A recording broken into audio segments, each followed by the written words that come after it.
తెలంగాణ రాష్ట్ర అసెంబ్లీ సమావేశాలు రేపటి నుంచి ప్రారంభం కానున్న నేపథ్యంలో గజ్వేల్ మండలం ఎర్రవల్లిలోని వ్యవసాయ క్షేత్రంలో బీఆర్ఎస్ ఎల్పీ సమావేశమైంది.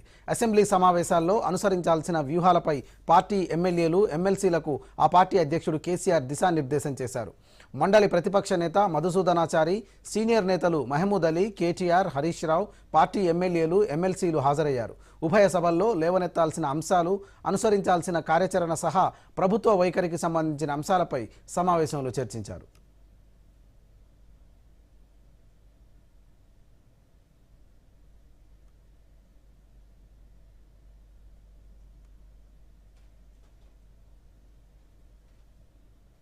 కేసీఆర్ గారి ఆధ్వర్యంలో ఈరోజు బీఆర్ఎస్ పార్టీ యొక్క శాసనసభ అదేవిధంగా శాసన మండలి సభ్యుల సంయుక్త సమావేశం నిర్వహించడం జరిగింది.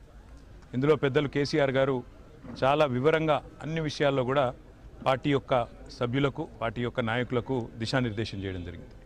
ముఖ్యంగా రాష్ట్రంలో ప్రస్తుతం నెలకొని ఉన్న ప్రజా సమస్యల మీద, రాష్ట్రంలో ప్రజలు పడుతున్న ఇబ్బందుల విషయంలో బలంగా మన వాణిని వినిపించాలని చెప్పి కేసీఆర్ గారు సూచనలు చేయడం జరిగింది.